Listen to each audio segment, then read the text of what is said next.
Hi leaders, I just wanted to actually connect with you guys, but I wanted to send an email or a Facebook message, but I just thought it would be nice to connect again.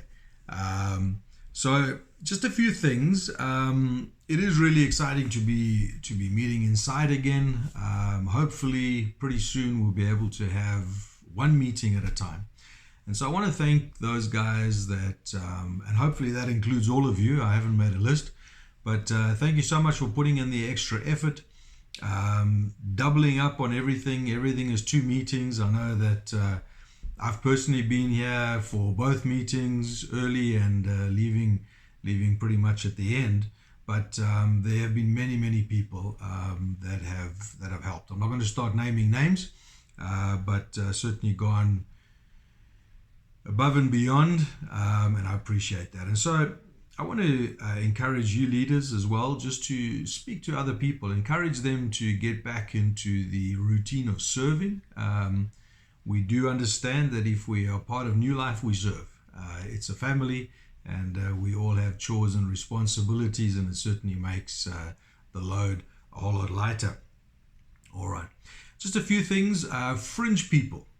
People that are part of other churches that come to your life groups. Just a reminder that we believe that if you are part of a church, you need to be plugged in at every level. So you need to be part of serving, you need to get plugged into a life group, you need to be part of the corporate prayer time, come to Sunday meetings, put rocks in your week, really make that your home. And so if we believe that for ourselves, we need to believe that for others as well. And so if there are people that come to your life groups that are part of other churches, over time, we need to encourage them to get plugged into their own churches. Don't chase them away, but just encourage them. Say, look, are there any life groups at the church you attend on a Sunday? Get plugged in there. Get behind the leaders. Blow wind in their sails, just like we expect of our own people. It's the same with people that are transitioning. If people don't have a church and they are coming to your life group, encourage them as well to get plugged in at every level. Life group is not church. It's not the full expression of what we do. It's part of what we do. And if we keep people there, we keep them immature. So just an encouragement there is to gently push people into the center, or push people towards the center where they should be. Also, if people are coming from other churches, feel free to explain how we do things here yourselves. Not everybody that comes needs to come and see me. If it's somebody who's part of another church and they're wanting to leave, and you can explain it very well yourselves. Go back to those leaders, explain why you're leaving, try to reconcile if there are any issues. Don't burn any bridges, those sort of things. And then our advice to them is really, if this is where God is calling you and you've spoken to the leaders where you've left, start attending, start coming to a life group, be part of the prayer time, be part of what we are doing. And over time, we will start a DNA course if there's enough people and people can understand and pray about, is this where God wants me to get plugged in? Again, you might even say to people, this is not a cruise ship. This is a battleship. And so when we commit ourselves to being part of New Life, we want to be part of everything that happens here. We want to come and we want to serve. Having said that, just a heads up for those that don't know, Howie and Dawn Anderberg have left New Life. They've decided to move on. It was the same with Bob and Elsa Linda. Some of you may or may not know them. Mishak, who started looking in, did the DNA course, were due to be welcomed in a few weeks. But both those couples have felt that as a church, we have not fulfilled the biblical mandate of meeting, and they both wanted us to be a little more rebellious than what we were. And so I have decided to go find another church where people are a little more courageous. Nevertheless, they're not the enemy. I trust that they'll find whatever's going to suit them best. Also, Gary and Linda Chotel have decided to be part of the Two Rivers church plant, and so they have left. There won't be a sending off for them.